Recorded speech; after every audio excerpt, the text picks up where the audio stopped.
iniciei minha vida enquanto profissional na Secretaria Municipal de Educação, na Prefeitura, que na ocasião era a Secretaria de Cultura também,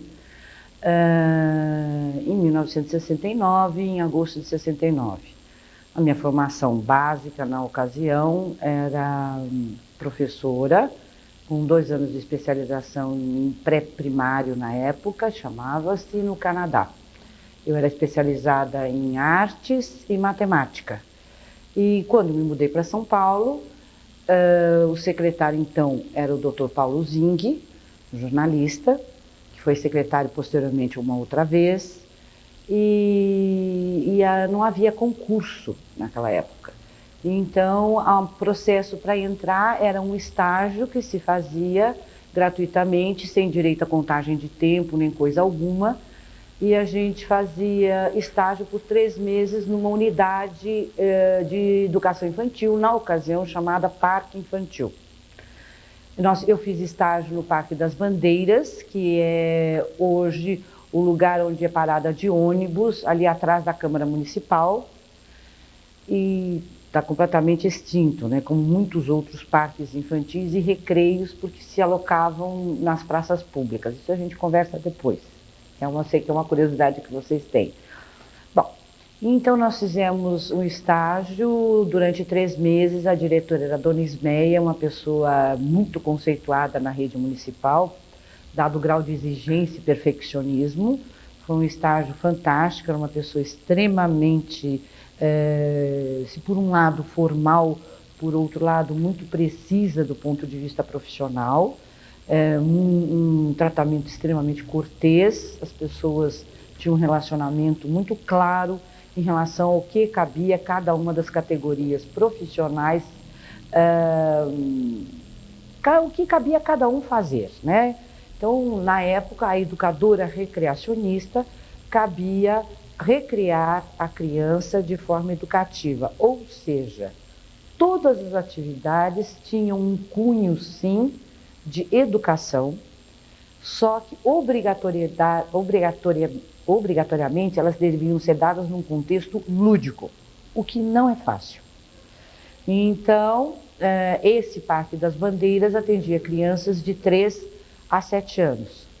E na época, uma grande maioria dos parques, os parques maiores, atendiam crianças de 3 a 7 anos e também um outro contingente de crianças que aí tinha um atendimento sempre parcial, que eram as crianças que frequentavam o 1º grau, chamada educação correlata. Eram crianças de 7 a 12 anos, oficialmente, mas oficiosamente muitas iam até 14. E a função da educadora recreacionista em relação a esta classe, chamada educação correlata, era acompanhar as atividades complementares de sala de aula deles, acompanhar lições, dar aulas suplementares e desenvolver também algumas atividades básicas, obrigatoriamente, educação física, artes, língua portuguesa, matemática e ciências. Então, essas 5 matérias cabia à professora, no caso a educadora recreacionista, encarregada da educação correlata, desenvolver junto com as crianças, né, dessa classe. Era uma classe toda misturada.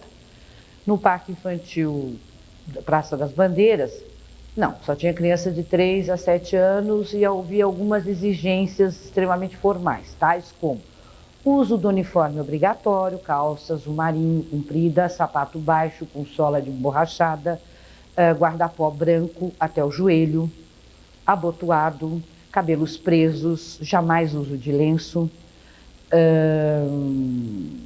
E as atividades havia um órgão central, que era ED, a sigla era, o órgão era ED, era o Departamento de Educação Infantil, que orientava, que solicitava determinado cumprimento de determinadas abordagens e orientava na parte técnica educacional. Bom, depois de cumpridos 3 meses de estágio, eu iniciei em agosto, aí formalmente, na ocasião, no Parque Infantil Consolação, hoje chamada de EMEI Gabriel Prestes. junto ao Arquivo Histórico Municipal e junto a um prédio muito grande, muito alto, da Nestlé, hoje também do Mackenzie. E na ocasião a gente desenvolvia, e eu já fui direto para a classe de educação correlata. Essas crianças que frequentavam daquele parque infantil, frequentavam a escola estadual Marina Sintra, ali na esquina da Consolação, um pouco acima. E cabia o vigia da escola, do parque infantil, pegá-los na saída da escola, no portão, fazê-los atravessar a Consolação e colocá-los dentro do parque infantil. E aí começavam-se as atividades, dava-se almoço, você tinha educação física e eram classes realmente numerosas. Eu tinha 136, 138 alunos. Evidentemente não há espaço físico, sala de aula normal que caiba a isso. Então a gente ficava no galpão. Quando eu cheguei, como eu disse para vocês, eu era especializada em arte e matemática e eu estava acostumada a dar aula exclusivamente para classes de escolas, vamos dizer assim, de padrão A. E o que ocorreu foi que eu me deparei com uma situação inédita, com quanto o estágio tenha sido fantástico, fora dado num parque infantil pequeno, sob uma orientação, uma direção atípica, uma vez que extremamente controlada, organizada, tudo programado, tudo funcionava, parecia uma escola suíça. Então, a dona Ismeia, que posteriormente foi diretora do Parque Infantil Monteiro Lobato, ali em Higienópolis, na Angélica, realmente é uma pessoa que se distinguiu pela qualidade do desenvolvimento profissional da vida que ela teve. Mas aí eu fui exercer minhas atividades também junto a uma diretora muito boa, a professora Aurelina, mas uma diretora mais normal, vamos dizer assim, certo? E a recepção foi bastante estranha, né? Porque quando eu adentrei a escola e eu procurei a diretoria, eu vi algumas pessoas que olhavam para mim e diziam assim: ah, chegou recruta, quantos dias será que ela vai ficar? Vão fazer bolo esportivo. E eu fui motivo de jogo, né? De competição, fica 5 dias, fica 3, não, é muito novinha, não sei o quê. E eu não entendia direito por quê.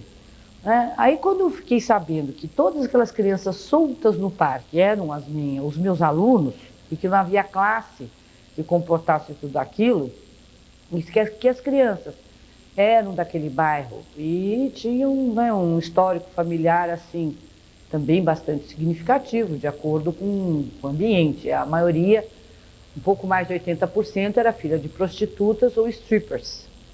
Então, eram crianças que tinham um conhecimento de vida diferenciado das que eu normalmente vinha trabalhando. E foi uma grande lição de vida, são crianças maravilhosas. Ao longo da minha vida eu aprendi a lidar com as crianças diferentemente. Realmente o contexto cultural da comunidade implica mudanças na postura da professora e implica enriquecimento cultural da professora também. E isso é muito bom. Então foi difícil, porque eu estava acostumada a falar muito baixinho, falar para 10 crianças no máximo, 12, assim, nas classes, e peguei e me deparei com 130 e tantos alunos de uma vez só, entre 7 e 14 anos, e tinha que dar conta. E fiquei sabendo que tinham passado nos últimos 3 meses 5 ou 6 professoras, e a que tinha ficado mais tempo tinha ficado 5 dias úteis lá. E aí eu pedi orientação, disseram que eu podia fazer o que eu pudesse desde que eu conseguisse segurar a classe. Era esse o termo. E que eu tinha aquela programação que eu já falei para vocês, para acompanhar as lições de casa e dar aulas suplementares. Ok. Só que as crianças, no primeiro dia, eu sequer consegui reuni-las ou montar uma fila. Eu batia palmas no campo e as crianças mais curiosas se chegavam e perguntavam: ah, quem é você? E eu dizia assim: ah, eu sou a nova professora, tal. Aí eles diziam: ah, tá bom. Começava a conversar 5 minutos, satisfazer a curiosidade, aquele bandinho, aquela turminha ia embora, e dali uns 5, 10 minutos chegavam mais 10 ou 15. Só que eu tinha que, pelo menos, aglomerar os 100 e tantos. E eu não sequer consegui isso no primeiro dia. Aí, muito constrangida e preocupada, eu voltei para casa e falei com meu pai. Aí meu pai disse assim: minha filha, se já passaram 5, 6 professoras, não sei o quê, as crianças têm um outro contexto, você tem que começar diferente. Não adianta começar, né. Começa funcionando, o espaço é aberto, era um pátio, né? A EMEI Gabriel Prestes até hoje mantém o mesmo prédio, aliás, está precisando de uma reforma urgente, faz tempo, né? Já desde 69. E tem todo aquele espaço, aquele campo na frente, que é uma quadra, 2 quadras enormes, basicamente com espaço para 2 quadras poliesportivas. Aí que fiz eu? Meu pai me deu um apito, e eu também tinha notado que as outras educadoras usavam apito. Aí meu pai me deu um apito, me deu orientações para ginástica utilizada no exército, e me ensinou um determinado tipo de postura, tipo sargento, uma coisa horrorosa, que eu combatia muito, mas ele dizia assim: mas isso funciona, você pelo menos tem que procurar conversar. Então, depois que você conversar, se você conseguir juntar o pessoal para conversar, tá ótimo. E depois que você conseguir pelo menos conversar, você quiser abolir essa sistemática, pode fazer, mas senão você não consegue nem juntar o pessoal. E assim eu fiz. E, de fato, me vali também de outra coisa. As crianças vinham de atividade de 4 horas, 5 horas, sentadas numa sala de aula, chegavam e tinham uns 30 minutos, 40 de aspas, recreio livre no campo, após o que elas deveriam fazer uma higiene e almoçar.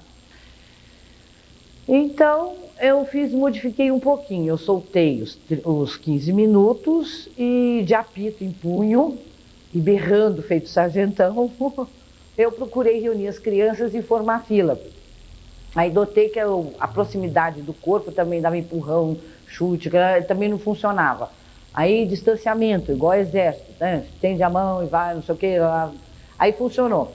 Aí fizemos marcas no chão e eu dava atividade física até cansá-los, principalmente ginástica de solo, que cansa fisicamente. E eles estavam parados e tinham excesso de energia. Aí sim, a gente fazia higiene, ia almoçar, e aí a gente começava a conversar. Foi uma experiência maravilhosa, eu gostei demais, aprendi.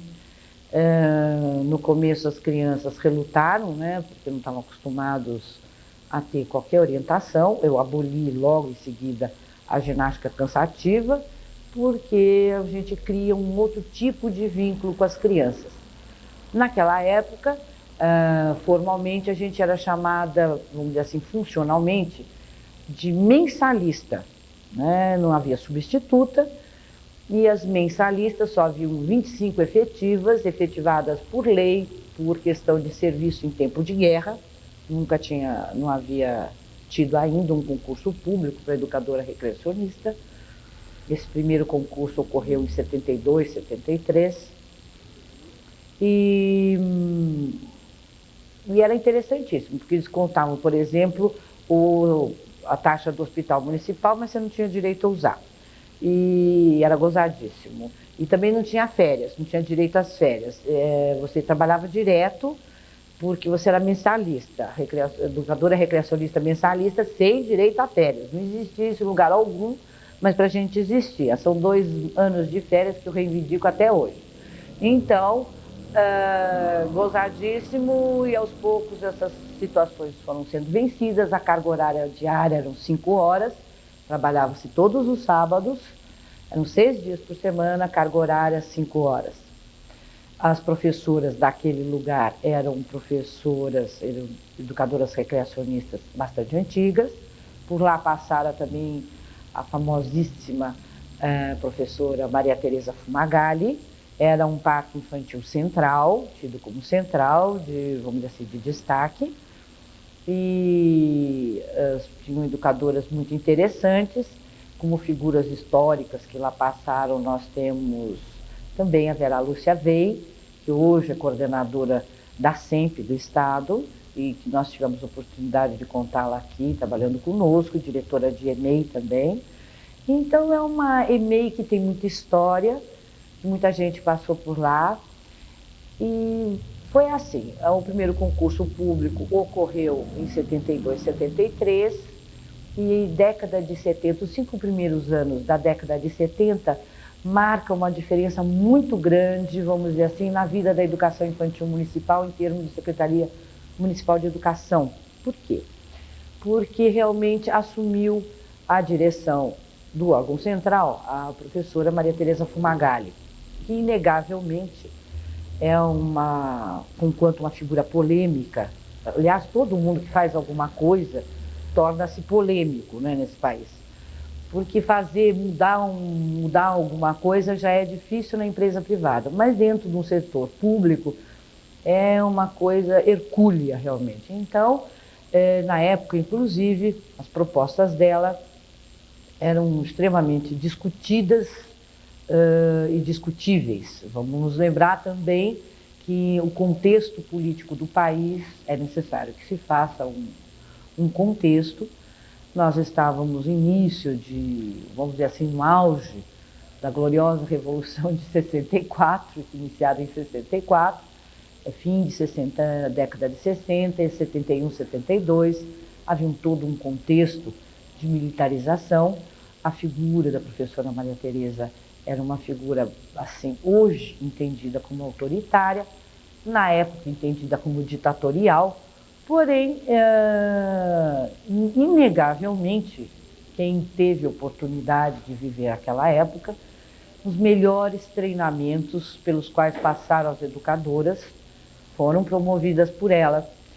E a equipe, nós tínhamos na época mais ou menos 125 parques infantis, já não existiam mais os recreios, nem os recantos, depois a gente fala sobre isso.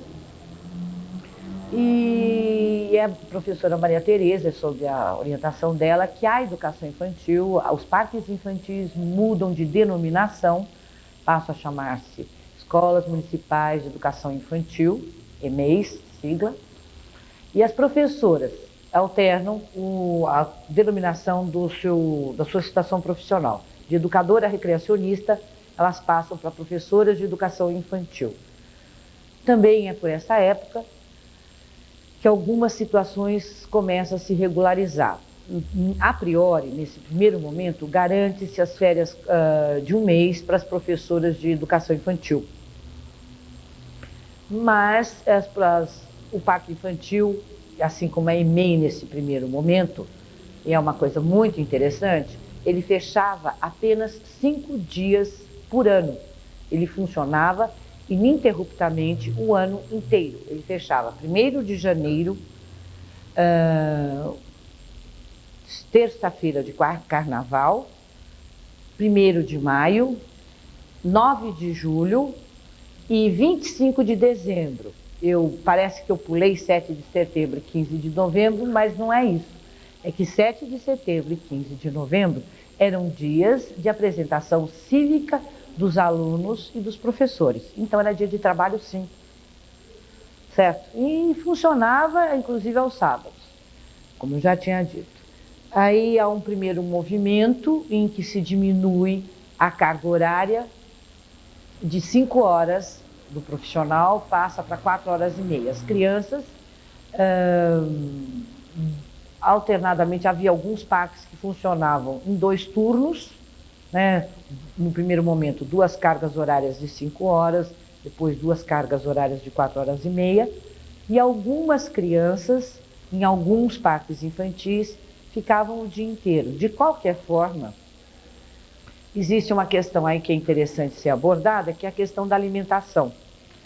A alimentação, à época, era muito... Eu não sou técnica para dizer do grau das propriedades organolépticas ou do valor calórico, comparando uma a outra. Agora, de qualquer forma, empiricamente, constatação profissional e enquanto até dona de casa, as crianças adoravam a comida, que de fato era variada e farta. Era frango, né? Era uma coxa inteira, peito inteiro, postas de peixe da melhor qualidade, leite tipo A, caixetas de goiabada, queijo, barras de queijo, e a criança auferia dessa comida toda, e era muito bem feita. Nós contávamos com cozinheiras, tinha servente, as denominações eram mais claramente entendíveis do ponto de vista público. A cozinheira chamava cozinheira, a pessoa que limpava chamava servente escolar. Então, hoje chama agente escolar, que a gente não sabe bem assim como é que ele age, né? Fica um pouco estranha a coisa. Então, todos, enfim, somos agentes porque agimos na escola. Então, as denominações hoje, de algumas categorias, eu acho que pouco retratam, especificam a destinação precípua do profissional. Também é uma observação que eu acho sinal dos tempos, né? Então, não sabe muito a que veio pela denominação do cargo, certo? Que mais que a gente tem para contar? Em 75, em 72, e 3, e 4 e 5, como eu disse, todas as professoras obrigatoriamente, que aí começa a retirada do trabalho aos sábados, substituída pelo treinamento. Então, o sábado deixa de ser dia de trabalho com alunos e passa a ser dia de treinamento do profissional. Obrigatório, todas passavam, não tinha esse negócio de multiplicador, nada, e a qualidade era excepcional. Realmente, o que visavam, basicamente, os treinamentos eram voltados muito para a questão da aspas, vamos dizer assim, entender isso como educação física, mas não é bem isso, porque o contexto era musical, folclore, com a parte cultural mesmo. Então, todas nós, educadoras vamos dizer assim, da minha geração, sabem perfeitamente a diferença, dançar, e trabalham desde catira, chula, bumba meu boi, lundu. Todas nós sabemos todas essas danças, músicas, bandas, a origem dessas danças, das músicas. Na verdade, existia uma preocupação vamos dizer assim, com o desenvolvimento das propostas primeiras de Mário de Andrade, que é, vamos dizer assim, um dos genitores da educação infantil na cidade de São Paulo, com a criação do Departamento de Educação e Recreio, na época, de 1935, certo? E realmente preservava-se as propostas e os treinamentos das professoras em atividades artísticas, plásticas. Eles recuperavam e explicavam as técnicas usadas em olaria do Nordeste, davam material e a gente tinha que conversar com as crianças nesse sentido, assim como danças, atividades físicas. Então, esse contexto cultural, que hoje seria riquíssimo, uma vez que mais que nunca a cidade de São Paulo é de uma multiculturalidade incrível, não só com imigrantes, mas com migrantes. É a maior concentração de nordestinos do país, supera qualquer capital nordeste. Então, isto seria riquíssimo se fosse possível de ser viabilizado tecnicamente. Então, em questão de qualidade, a época de treinamento, eu acredito que não tenha tido melhor estratégia do que essa para treinamento, que chamava treinamento na época, de professores. Depois de 75, entra um outro compasso, as professoras tornam-se efetivas, há também a introdução. Existem concursos chamado AP, assistente pedagógico, que mais tarde, que é o embrião do atual coordenador pedagógico, as então chamadas dirigentes de escola, que eram as diretoras, não, as hoje diretoras de escolas, até então eram escolhidas, eram cargos de confiança. Mais tarde passa a haver concurso público, sempre houve exigência de titulação e de especialização para atuação em educação infantil, a carreira era separada, o que garantia, e haviam 2 anos de especialização. Você se formava para o magistério, na época chamada escola normal, e depois tinha 2 anos de especialização para atuar na educação infantil. Quanto a isso, eu quero registrar que lamento muitíssimo as modernidades que implicam em perda de qualidade na formação do profissional. Quando foi transformado o normal, o magistério, abarcando no seu bojo vamos dizer assim, a habilitação em educação infantil, houve factualmente, acredito que não tenha sido essa a intenção, mas factualmente o que houve foi uma descaracterização da habilitação. Então passou a ser simplesmente um registro a mais na habilitação, até porque quem ministra as aulas, pouca vivência tem na área. E a coisa perdeu-se. E hoje, com os avanços científicos que tem, e em qualquer país de primeiro mundo, todo mundo sabe que para atuar em educação infantil é o pessoal mais habilitado, há uma exigência de maior habilitação, até porque a criança realmente tem todo um diferencial de padrão de raciocínio, padrão de construção de conhecimento, e mesmo neurobiologicamente ela está no ponto ótimo, portanto deveria ser o ponto que melhor desenvolve a criança. Em relação a isso, a faixa etária de 0 a 3 hoje, não abarcada pela Secretaria Municipal de Educação, é a que acho, do ponto de vista do governo, deveria inspirar maiores cuidados, porque mais ainda que a professora de educação infantil, esse profissional deveria ser ultra especializado, uma vez até porque a criança é de maior difícil compreensão, do ponto de vista do adulto, e de maior responsabilidade, porque é totalmente indefesa mesmo, sequer tem capacidade de relatar, vamos dizer assim, do ponto de vista coerente social, o que ocorre ou não com ela, o seu desagrado ou não, enfim, as suas necessidades. O que mais? Vamos passar da década de 70 para de 80. Bom, em 74 quando houve o primeiro concurso municipal, eu fui aprovada em terceiro lugar, sempre me referindo a concurso por provas, e escolhi a escola ao lado da minha casa, EMEIT de Setúbal.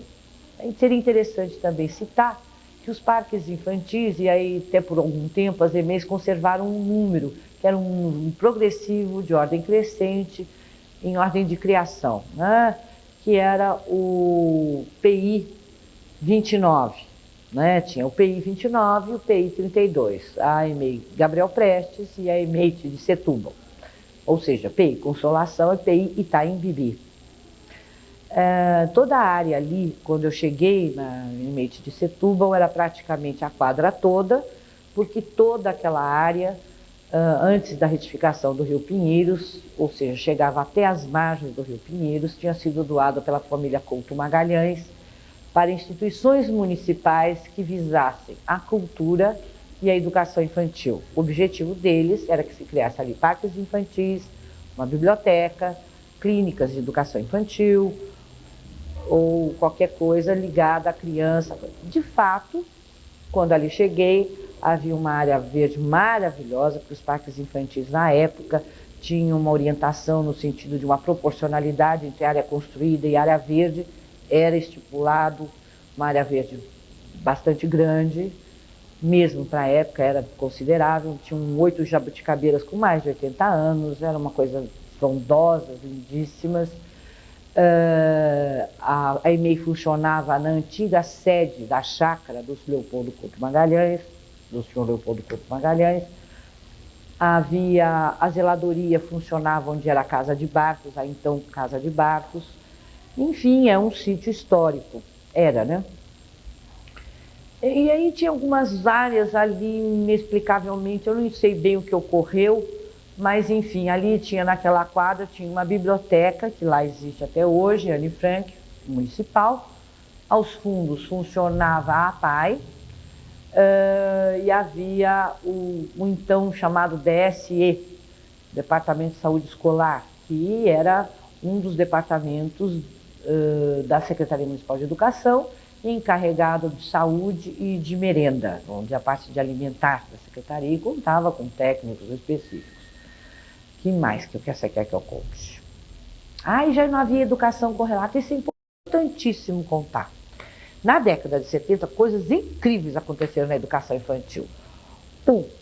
Primeiro, as crianças da educação correlata, em 72, sob a alegação que há uma concomitância, sob a alegação de que se estava privilegiando 2 vezes a mesma criança, uma vez que elas eram atendidas na escola de ensino fundamental, então, o grupo escolar ou escola de primeiro grau, e seriam repetidamente atendidas, ou seja, uma segunda vez atendida pelo poder público no parque infantil, e entendendo que o parque infantil da ocasião destinava-se a crianças de 3 a 7 anos, prioritariamente, e dada a demanda de crianças por vagas, então optou-se por eliminar a educação correlata, isso entre 72 e 74, dos parques infantis. Se vocês notarem em jornais, eu acho que seria uma tese interessante cotejar esse tipo de assistência, com quanto existisse já na ocasião centros de juventude,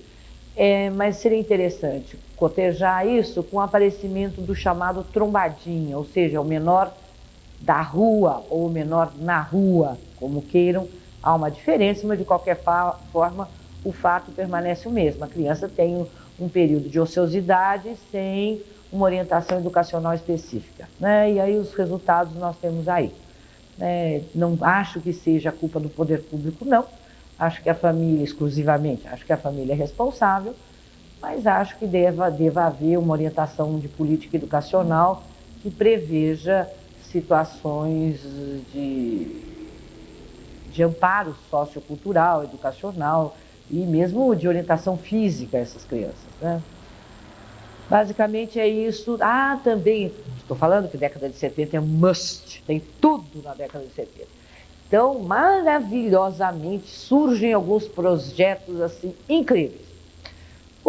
Surge também em 76 uma coisa que resta algumas unidades hoje, chamados PLANED, que é um plano de educação infantil, que propõe o quê? É uma sigla que diz o seguinte, propõe o quê? Propõe que nas EMPGs, ou seja, nas escolas de primeiro grau, hoje chamadas de ensino, que deveriam já estar sendo chamadas de ensino fundamental, segundo a LDB, que com classes ociosas, prioritariamente eram classes, aí passam a ser áreas, aí vira galpão, conhece, né? Vai se acertando as coisas, né? E então absorvessem crianças de classes de educação infantil. Note-se que não havia uma proposta destinando exclusivamente a crianças de terceiro estágio, ou seja, crianças de 6 anos. Mas na prática acaba ocorrendo isso. Por quê? Porque era mais fácil para as mães, que ela pegava a criança, é o que continua existindo até hoje. Ela deixa a criança no estabelecimento só, ela não é uma técnica, ela não é uma educadora, ela não sabe o que uma criança de 6 anos ainda precisa, as necessidades lúdicas da criança, e as pessoas, a maioria, ignora, né, por conveniência pessoal, que uma criança precisa brincar e que aquele prédio, aquele equipamento, não tem as condições necessárias para isso, que as atividades dela realmente devem se dar num contexto de ludicidade, de muito espaço, as carteiras são inadequadas e, mais que tudo, a orientação técnica em relação a essa faixa etária é inexistente. Na prática, o que se faz é uma primeira série fraca, quer dizer, existem vários pressupostos, do ponto de vista hoje científico, absolutamente enganados, né? Primeiro, porque a criança não está em primeira série fraca. Segundo, que as maiores janelas de oportunidade neurológica ocorrem de 0 a 7 anos, estende-se no máximo até 10 anos. O tipo de atividade é completamente diferenciado, precisa de gente altamente especializada para isso.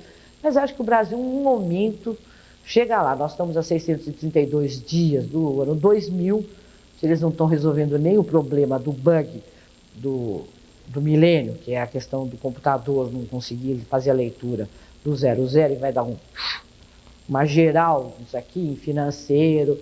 Depois eu quero ver como é que vão resolver a educação, que não pesa diretamente no bolso de todo mundo. Então, como o pessoal demora para se preocupar, eu não sei quando que eles vão entender que eles estão perdendo a oportunidade de educar seus filhos realmente competitivamente e realmente tem tudo para oferecer uma educação popular e não populista, de qualidade, de maneira que realmente a criança possa competir com filhos nossos que têm possibilidade de frequentar escolas privadas que investem na criança realmente. Pode deixar. Bom, ainda sobre os planedes surgem com uma sugestão emergencial alternativa para atender a demanda crescente e a impossibilidade de construção predial rapidamente, uma vez que a demanda realmente era violenta na ocasião. Na ocasião, as classes tinham em média de 50 a 60 alunos classe. Então surge, nesse mesmo momento, não só o Planed, que era esse funcionamento de classes de educação infantil no prédio de primeiro grau, com professora de educação infantil, surge também a questão das mães monitoras. É uma proposta que diz basicamente o seguinte, dizia e foram escolhidas as 2 melhores professoras de cada EMEI da ocasião, que eram 125 EMEIs, passam por um treinamento e uma apresentação de uma semana no Parque do Catumbi, EMEI Catumbi, nem sei mais como é que chama EMEI hoje, mas enfim, era o Parque Infantil do Catumbi. É apresentada a proposta pela qual cada professora de 60 passaria a ter 120 alunos e teria para isso o apoio de 4 mães monitoras, ou seja, a professora capacitaria essas mães, as mães passariam por um treinamento pela própria professora, a turma, a classe seria dividida em 4, cada mãe monitoraria 30 crianças e havia esse compromisso da mãe a partir do momento da matrícula, dando-se preferência para matricular a criança cujas mães pudessem se comprometer em fazer esse trabalho. Em relação a isso, o que ocorreu de fato foi que nesse primeiro momento, já dessa primeira capacitação do trabalho com professoras de ciclo, com professoras de educação infantil, houve contestação quanto a alguns aspectos. Por exemplo, a professora foi contratada para dar aula para educação infantil e não para fazer capacitação de adultos e de leigos. 2. Em a mãe faltando, ou chovendo, ou fazendo sol, ou excessivo, qualquer coisa, vamos supor uma EMEI, porque essa questão das mães monitoras funcionaria não só nos Planeds, como nos parques infantis, nas então EMEIs já, certo? Então, mães monitoras, além dessas 2 preocupações que foram levantadas a priori, já no momento da primeira capacitação, havia uma terceira, que é a questão supondo que uma mãe infligisse algum maltrato à criança, quem seria o responsável por? Uma quarta, em a mãe faltando, uma vez que não há implicação profissional direta ou formal, como é que fica uma professora com 120 alunos? Mesmo a questão física, né? Esses planos, muitas vezes, são maravilhosos no papel, são planos que solucionam. Vejam bem, eu com os mesmos equipamentos físicos, eu atendo 3 vezes mais alunos, ou o dobro, pelo menos. Classes que tinham 40, eu passo para 160. De 60, eu passo para 120, quer dizer, fantástico. E com a mesma professora, o custo é o mesmo, sem construção alguma e imediatamente. Apenas com a capacitação de profissionais. Então, muita polêmica surgiu na ocasião, mas de qualquer forma, de uma forma ou de outra, o plano deu algumas retomadas, deixou de ser obrigatório por conta dessas questões todas levantadas, mas de qualquer forma foi implantado oficialmente e várias professoras se dispuseram a trabalhar com mães monitoras, mesmo não aumentando o número de alunos. Por quê? Porque se tinha a certeza na ocasião que uma mãe envolvida, e hoje se faz fato até, uma mãe mais envolvida, melhor instrumentada em termos educacionais, porque a mãe aí tem uma vivência cotidiana, ou pelo menos 2, 3 vezes ao mês, ou até mais vezes por semana, ela entende melhor o processo e acompanha melhor a escolaridade do filho, inclusive posteriormente. E, de fato, a questão, se o projeto de mães monitoras oficialmente não chegou a ser extinto oficialmente, mas deixou de ser mantido oficialmente, ele tem vigência de uma forma ou de outra até hoje, porque as mães, muitas professoras, trabalham com mães nas classes, ou irmãs mais velhas da criança, essa coisa toda. E tem se mostrado frutífero e depende exclusivamente da boa vontade ou da predisposição ou da aceitação de ambas as partes em relação a familiares e o docente.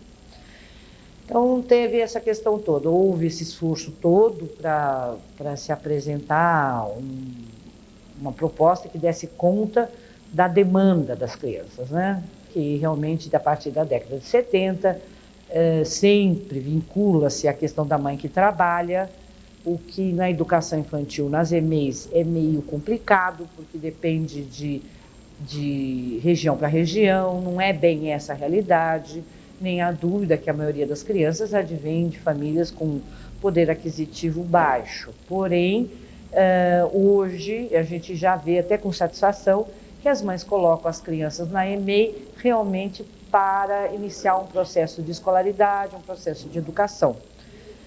O que é de socialização da criança, o que é uma coisa louvável, eu acho. Na década de 70 era costume grandes festas ainda, as crianças se apresentavam em grandes festas, haviam festas no Parque de Ibirapuera, com todas as EMEIs, milhares de crianças se apresentando, o que exigia e demandava uma coordenação absurda, mas de fato o efeito era fantástico publicamente em termos de marketing. Bom, aí nós temos década de 80, né? Aí as coisas mudaram, politicamente mudaram, nós ainda tínhamos prefeitos biônicos em São Paulo, mas de qualquer forma as coisas começaram a mudar. O contexto educacional também mudou, a carreira começou a ter uma outra estrutura, a carreira do pessoal que atua na educação infantil começou a ter outra estrutura, construção de EMEI passa pioneiramente a partir de 83, passa a ocorrer com 2 pavimentos, até então isso era incrível, acredito eu, penso eu, talvez uma explicação foi a própria expansão da cidade e a não detenção pelo poder público de terrenos compatíveis com áreas grandes. Então, tenho feito escolas em 2 pavimentos para educação infantil, o que eu realmente não acho das coisas mais recomendáveis, até porque faltam outros cuidados, né? Como escadas, acesso para... Inclusive existe dispositivo legal que não é cumprido, porque todas as escolas já deveriam ser construídas prevendo a questão do acesso ao deficiente físico, o que não ocorre, né?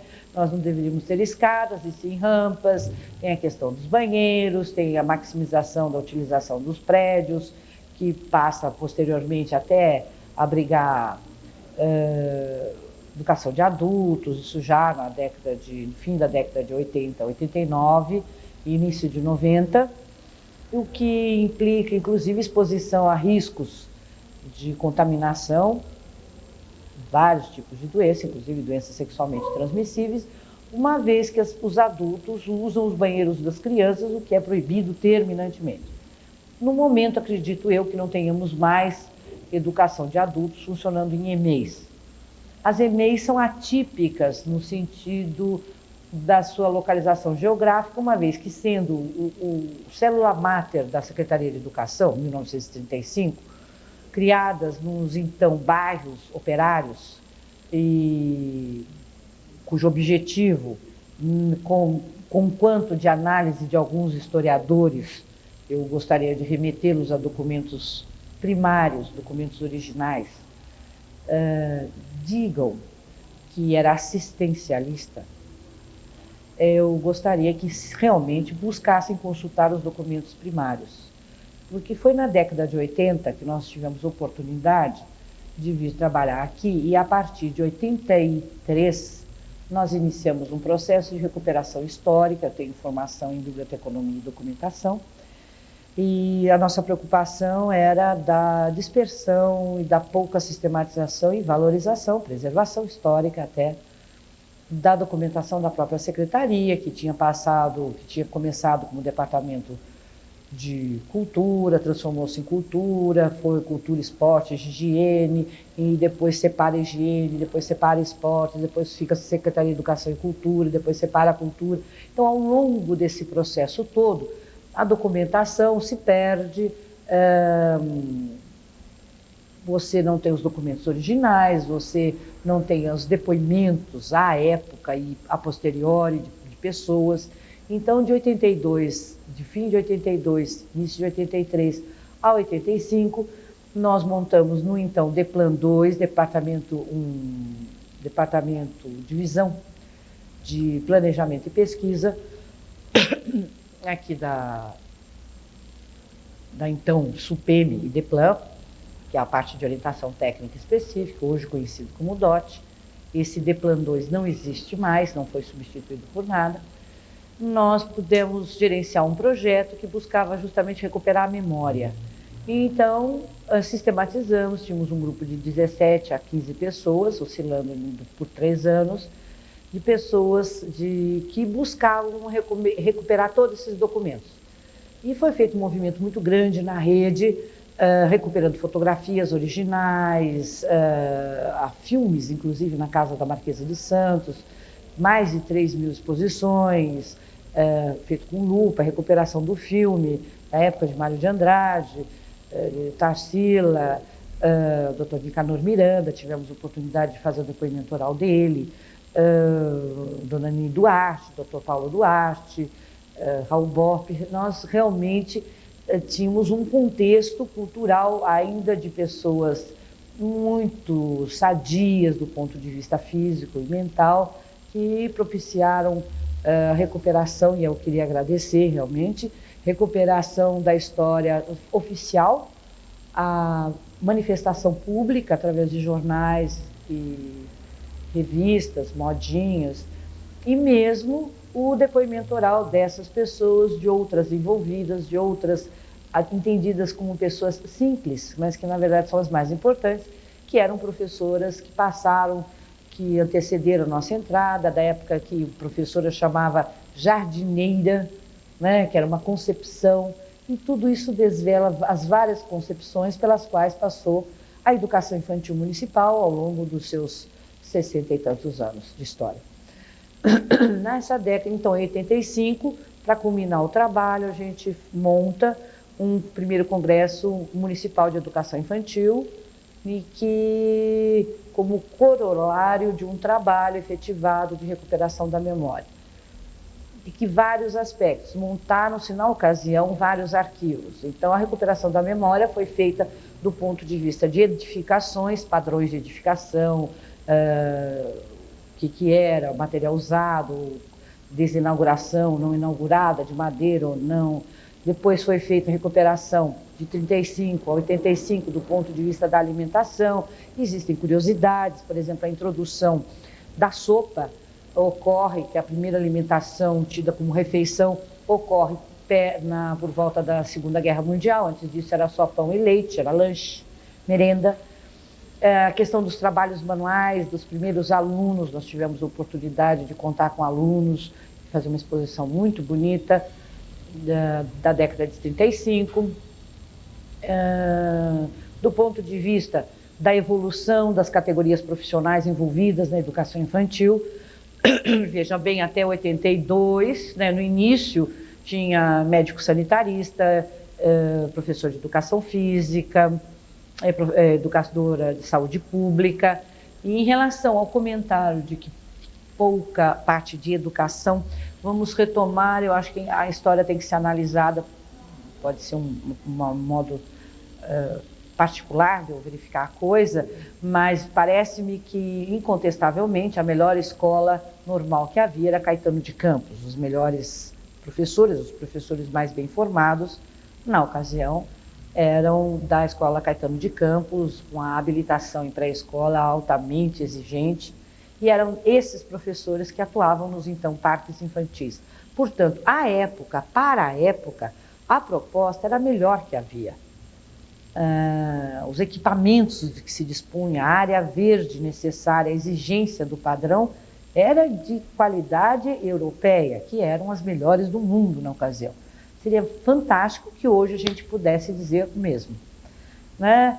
Então, eu não sei bem como é que é esse negócio de moderno, se é assistencial ou não, né? Eu acho que as coisas têm que ser analisadas do ponto de vista do contexto da época. E o trabalho tinha, sim, trabalho educacional, era um outro tipo de trabalho, era o que se entendia que uma criança deveria aprender. Por exemplo, todas as crianças aprendiam tecelagem em papel, aprendiam bordado, aprendiam pintura, artes plásticas, música, contava-se com professores de educação musical, todos formados. As crianças aprendiam música, as crianças aprendiam a desenhar, realmente desenhando, segundo a concepção da época, né? Modelagem, então artes plásticas era muito valorizada, educação física valorizada, trabalhos manuais. Então eram esse tipo de encaminhamento e a questão das histórias contadas, cantadas e representadas. Se a gente vai analisar os livros da época, mostram bastante isso. A questão teatral para a criança era muito importante, sempre pautados na questão da preservação da cultura nacional. Vamos lembrar, reiteradamente, que a proposta advém de Mário de Andrade, advém do grupo da Semana de 22, ou seja, da Semana de Arte Moderna, que inicia esse movimento no país, né? Bom, vamos voltar para a década de 80. Na década de 80, em termos profissionais, nós sofremos na educação infantil algumas baixas.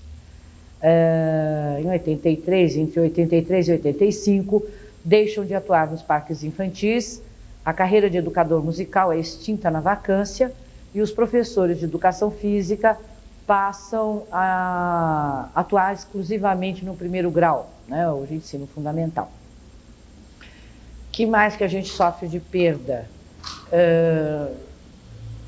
As questões, na época, existia um certo conceito e até, de certo modo, até bastante razoável, por conta das diretoras serem muito...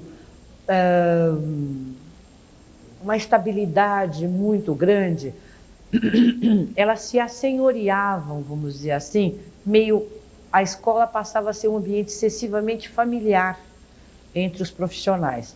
Então, existiam alguns comentários jocosos em relação às diretoras que estavam muito tempo numa determinada escola, numa determinada EMEI, dizendo que, porque é uma coisa muito familiar, Porém, as crianças e a comunidade andavam satisfeitas, né? Então, eu não sei como é que é isso. E essas perdas profissionais, me parece que agora, pela LDB, terão que ser retomadas obrigatoriamente. Existe, inclusive, uma proposta, não educação física em termos de educação física, mas no conceito atual, moderno, que a própria Diretoria de Orientação Técnica, DOT 3, de Educação Infantil e Alfabetização, desenvolveu junto à USP, a Faculdade de Educação Física da USP, no sentido da educação motora, ou seja, é o aluno tomando consciência dos seus movimentos e inventando em cima disso, ou seja, a criança responsável pela sua movimentação no espaço, desenvolvendo criatividade em cima disso, ou seja, ele se assenhoria não só do seu corpo, mas do seu movimento no espaço. Eu acredito que o compromisso da educação, em termos curriculares, o compromisso da educação infantil com a questão do processo de alfabetização, do processo do raciocínio lógico, formalmente ocorre com a proposta pedagógica apresentada já em fins da gestão do Dr. Jânio da Silva Quadros, quando prefeito, e, de novo, o Paulo Zing, enquanto secretário. Para a educação infantil, eu reputo como uma das melhores propostas pedagógicas para as suas épocas, né, devido a paralelismo, muito mal apresentada no sentido de apresentada autoritariamente e ao apagar das luzes. E é uma proposta de complexidade técnica bastante grande, que talvez se tivesse merecido uma outra abordagem, talvez tivesse melhor frutificado. De qualquer forma, é essa abordagem construtivista o embrião do que se desenvolve hoje na educação infantil, que nitidamente usa como base teórica construtivismo, hoje entendido como construtivismo piagetiano, ou seja, clássico, ortodoxo ou coisa similar, né? Conquanto exista o que a gente chama de caldeirão de bruxa, que a pessoa não sabe bem o que combina, o que não combina. A formação do professor hoje é uma questão delicada, complicada. Então faz umas misturas, uma hora ela propõe uma coisa, o planejamento diz que ela propõe uma coisa, mas ela não sabe realizar, então ela usa um autor, aí usa outro teórico que não combina muito bem, mas eu acredito que não tenha consciência disso, consciência científica disso, nem técnica, e ela realmente procura fazer o melhor que pode. Em termos da década de 80, eu acho que é isso. O fim da 80, eu acho que valeria a pena retomar que a educação infantil, ela que inicia o ensino municipal, vai até a década de 50, basicamente sozinha, e é criada a educação especial, a posterior é criada as classes isoladas de primeiro grau, e aí continuam-se as criações outras de modalidades e níveis de escolaridade, ou como queiram denominar.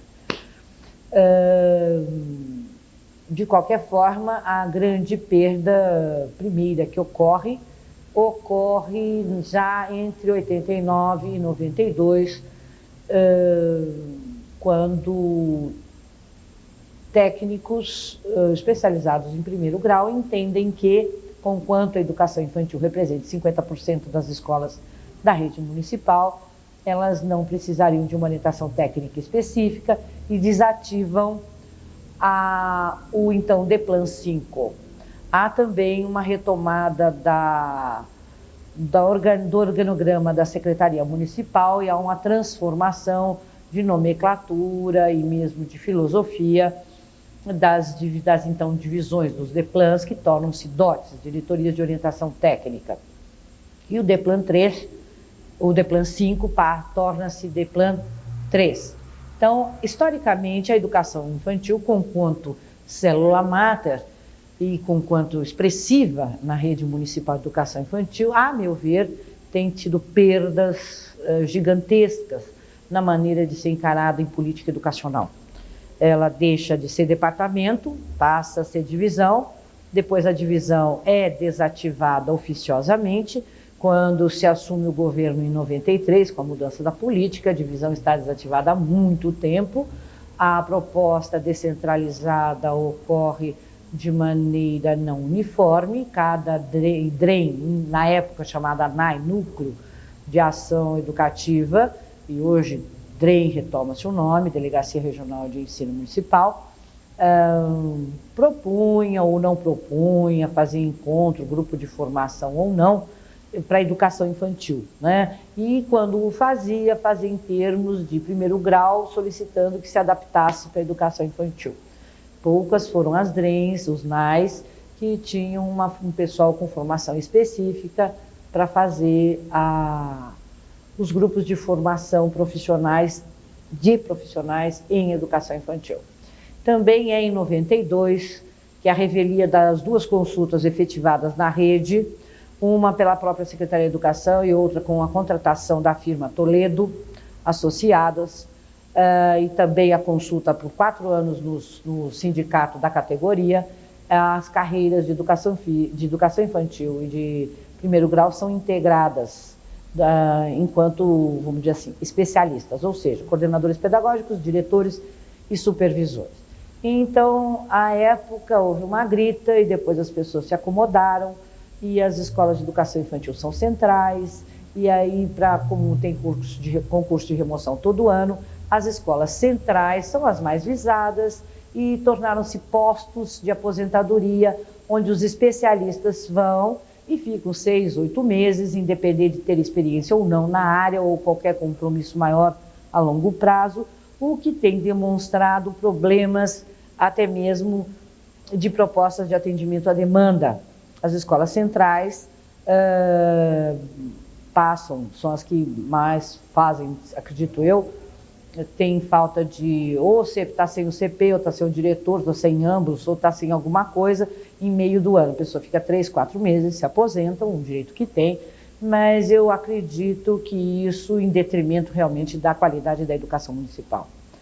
É muito estranho você coordenar o que você não tem experiência, a meu ver, né? Conquanto seja um momento maravilhoso de reciclagem do profissional, e isto é feito evidenciadamente às custas do aluno, né? Porque ele é um profissional, geralmente em fim de carreira, que está aprendendo novas coisas, o que eu acho encantador, mas tem um custo em relação ao aluno, aos outros profissionais que nela atuam e mesmo ao conceito do próprio profissional que chega ou para dirigir ou para coordenar professores que já não têm uma formação muito boa, mas de qualquer forma têm uma experiência e uma habilitação não exigida do dito especialista. Em termos de órgão central, há também, quando inicia de 93 essa última gestão, no que vai de 93 a 96, em fins de 95, conquanto o pessoal de educação infantil de 93 a 95 tenha feito algumas propostas e tem ido muito bem. Tem o AEO+, que é a proposta que rodizia classes, onde rodizia a proposta pedagógica e ou material a cada meia hora, o que aproxima a realidade da oferta pedagógica em relação à realidade de capacidade de concentração do aluno da educação infantil e maximiza, vamos dizer assim, e organiza um pouco a proposta pedagógica do professor. A educação motora, volta à educação musical e outras. Em 95, final de 95, a divisão é absorvida oficiosamente pela divisão de primeiro grau, e aí reduz-se a uma equipe pequena de técnicos que buscam, dentro desse bojo do entendimento curricular, acredito eu que tenha sido uma experiência que eles fizeram, né?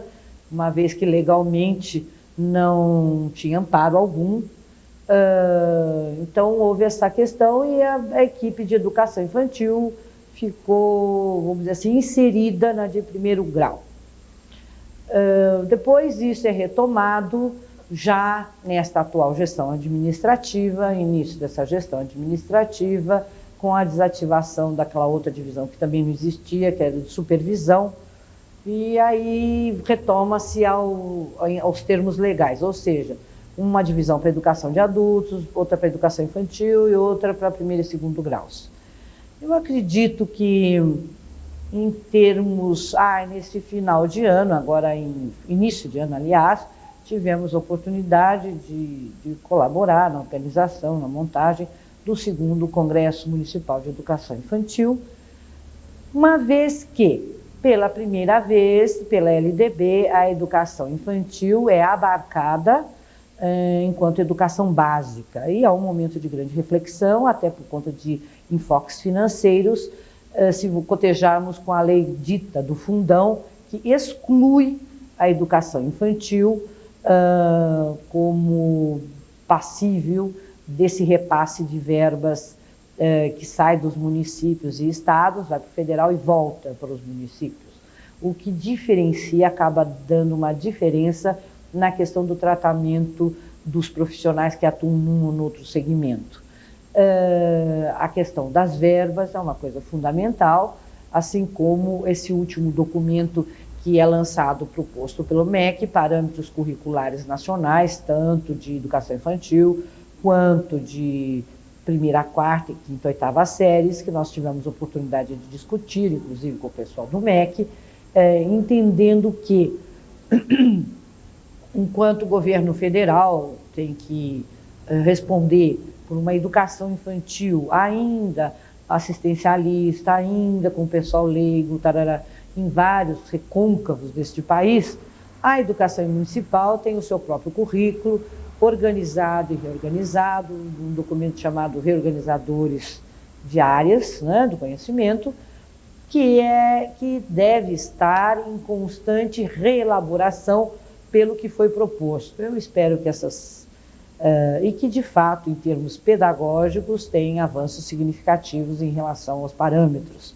Os parâmetros são parâmetros, não são obrigações, e a rede municipal é realmente tida e reconhecida nacionalmente como a melhor qualitativamente em termos pedagógicos. Hoje, o compromisso da educação infantil continua sendo da aproximação e com o processo de alfabetização, agora a alfabetização entendida num conceito expandido, não é simplesmente saber ler e escrever, mas saber ler gráficos, sinais, outros, e a criança elaborar isso, sistemas de notação musical, inclusive.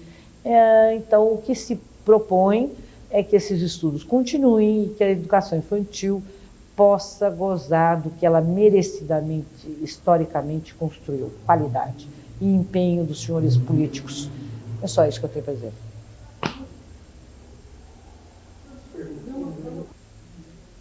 Pode?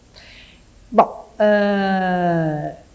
do meu ponto de vista, exclusivamente pessoal, né, é uma apreciação pessoal de uma profissional que começou realmente como educadora recreacionista, é um outro contexto, fui professora de educação infantil, fui auxiliar de direção, fui diretora, eu sempre fui por concurso público, de provas e títulos, exerci ainda, vim para cá, primeira prestação de serviços técnicos, eu vim para prestar serviços junto à biblioteca do DEPLAN, que fui, vamos dizer assim, selecionada por simples prontuário para organizar a biblioteca do DEPLAN, isso em 82.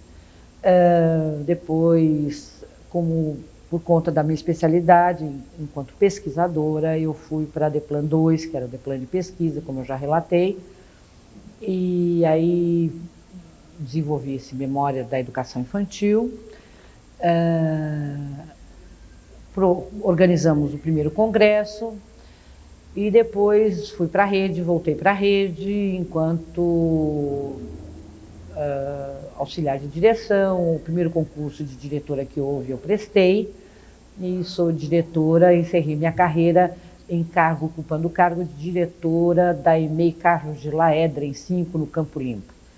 É uma EMEI enorme, e onde eu pude ver e desenvolver uma coisa que é uma das propostas que eu acho fantásticas que ocorreram, que é a questão do real exercício do conselho de escola. Eu acredito realmente que cabe à escola ser um êmulo na questão cultural e educacional das crianças. Eu acredito que a criança de educação infantil é um ditado, acredito que os antigos têm razão, talvez os antigos sejam mais modernos que os atuais, né? Então, diz um ditado muito simples que diz assim: a gente educa até os 7, orienta até os 14 e depois reza. Então, o que a gente vê, de fato, é que, com as pesquisas últimas de neurologia, de estimulação, o ponto ótimo das coisas, tivemos oportunidade agora de apresentar a questão da língua estrangeira na educação infantil, sabe-se que o ponto ótimo para iniciar qualquer tipo de inovação e desenvolvimento de inteligência, de níveis de inteligência, de tipos de inteligência, como queiram chamar, realmente ocorre nessa faixa etária. Há também uma pesquisa da USP, em fins de 95, entre 95 e 96, que determina, feita pela FIA, que determina que o custo aluno é 1/7 do custo aluno do primeiro grau. Ele diminui, diminui 6/7, ele passa a ser de 1/7 quando a criança tem uma educação infantil. E aí vamos a uma questão de terminologia. Se desde a década de 70, os então parques infantis, por conta de um conceito diferenciado, passam a se chamar escolas municipais de educação infantil, evidentemente tem por trás disso uma concepção da educação infantil escolarizável, né? Você tem um profissional habilitado, especializado, existe toda uma proposta por trás, que acredito cada administração que entra e sai, somos funcionários públicos de carreira, tem um entendimento, porém, continua sendo Escola Municipal de Educação Infantil. E essa sistematização pedagógica, as propostas curriculares, que vão se alterando e vão se adequando ao momento. Como eu já disse uma vez, tem, vamos dizer assim, um maior peso pedagógico a partir de 80, né? No final da década de 80, quando se sistematiza e há um comprometimento real com um processo de alfabetização da criança que frequenta a EMEI. Então, num pressuposto que tudo corresse bem, uma criança que frequenta 3 anos a escola, a EMEI, primeiro, segundo, terceiro estágio, ela teria condições de auferir e de estar em mesmas condições de desenvolvimento cognitivo, emocional, etc., da criança que frequenta escolas particulares, né? Isso em condições normais e ideais. Eu não sei como está ocorrendo hoje, não me cabe nesse momento falar, mas fatalmente, grande maioria das EMEIs tem esse compromisso e desenvolve esse compromisso. Por outro lado, com a LDB, e com a questão da descentralização proposta e autonomia das escolas, que eu acho ótimo, propostas pela LDB, nesse momento as escolas estão preparando seus regimentos, deverão ser apresentados agora em junho de 98 ao Conselho, submetidos à Secretaria e tal. Isso implica um repensar da escola sobre o seu fazer e o seu papel. Implica também na questão, evidentemente, dos recursos materiais e humanos. O regimento você vai dizer o que a quem veio e em que termos, como a escola funciona e para que ela funciona, qual é esse compromisso. Creio eu que é uma excelente oportunidade para propostas revolucionárias, tais como o professor busca realmente ensinar e favorecer a criança, o aluno busca aprender, o diretor dirige a escola, o coordenador pedagógico se responsabiliza pela coordenação pedagógica. Acredito que hoje em dia isso seja uma proposta revolucionária, né? Então eu acho que nesse momento do regimento, e mais que nunca, a comunidade, por menos favorecida que seja, tem cada vez mais clareza do que quer da escola. Ela sabe que a escola pública tem que favorecer o seu filho de tal forma que ele tenha realmente condições de competir com o aluno da escola particular. Então, a tendência é um gerenciamento participativo comunitário mais aproximado, mais efetivo. Existe a questão das EMEIs, que ao longo, por conta da história e por conta da própria mobilidade urbana de São Paulo, EMEIs que então foram criadas em bairros mais afastados, que há 20 anos não tinham sequer calçamento, eram em ruas de terra, por exemplo, as escolas do Itaim Bibi, escolas do Morumbi, né, que são bairros hoje que atendem uma classe social mais favorecida.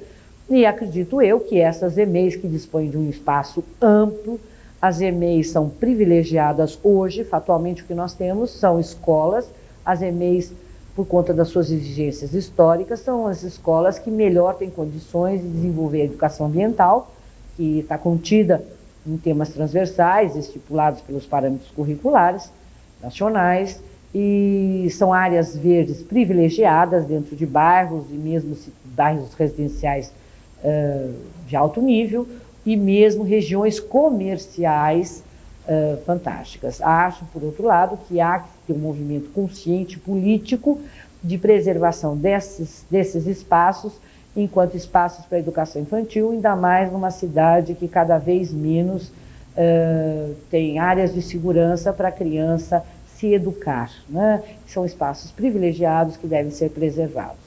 É lamentável o que ocorreu com a EMEI Presidente Dutra, uma EMEI histórica, e com outras como Vila Manchester, que tiveram no Hemipólito, na Lapa, que são EMEIs históricas e que tiveram suas áreas, as piscinas, tiveram suas áreas verdes cerceadas, mesmo a Setúbal, e por conta de construção de outros equipamentos ou outras coisas. Do meu ponto de vista, isso é uma pena, que quem vai pagar mais adiante são as crianças as suas futuras crianças daqui a 10 anos, ou seja, na entrada do milênio.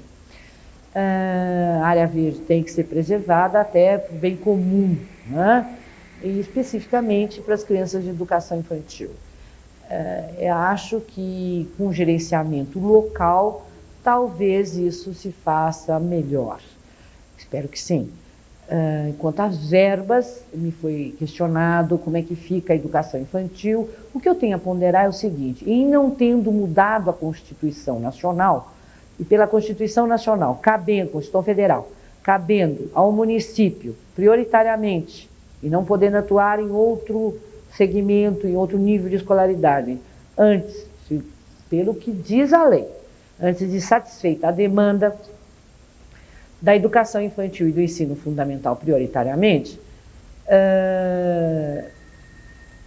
o fundão, por outro lado, a lei do fundão, que passa os recursos financeiros, destinar exclusivamente para ensino fundamental, cria-se um hiato aí, né?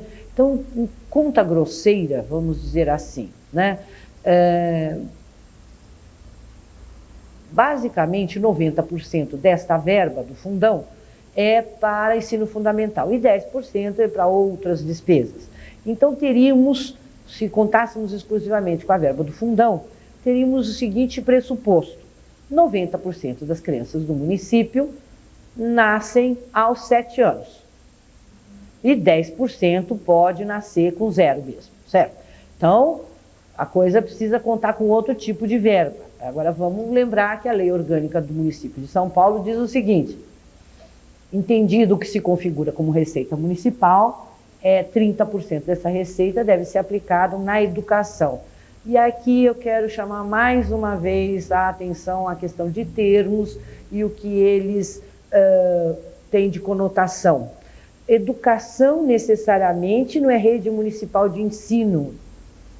Então, acredito eu que exista a necessidade ainda de algum trabalho legislativo no sentido de destinação mais clara dessas verbas orçamentárias, para que as coisas sejam mais possíveis de cálculo e de efetivação e de aplicação real. Não há uma tendência geral, tanto municipal como estadual e nacional, no sentido da aproximação da empresa privada, da interferência e do apoio institucional da sociedade em relação aos equipamentos públicos. Conquanto acho isso fantástico, eu acho que merece alguma ponderação, porque isto não exime em absoluto do cumprimento por parte do município do que lhe é estipulado minimamente legalmente. E isso deve ter clareza, certo? Então, eu acredito que a cooperação da iniciativa privada deva se fazer para o refinamento, né? Para coisas extras, para coisas básicas. Acredito que o município de São Paulo, que é o terceiro orçamento da União, superado apenas pelo orçamento do próprio Estado de São Paulo e da própria União, tenha condições de arcar com as suas necessidades básicas de pessoal e de material e oferecer uma educação de qualidade. É o que eu tinha para dizer.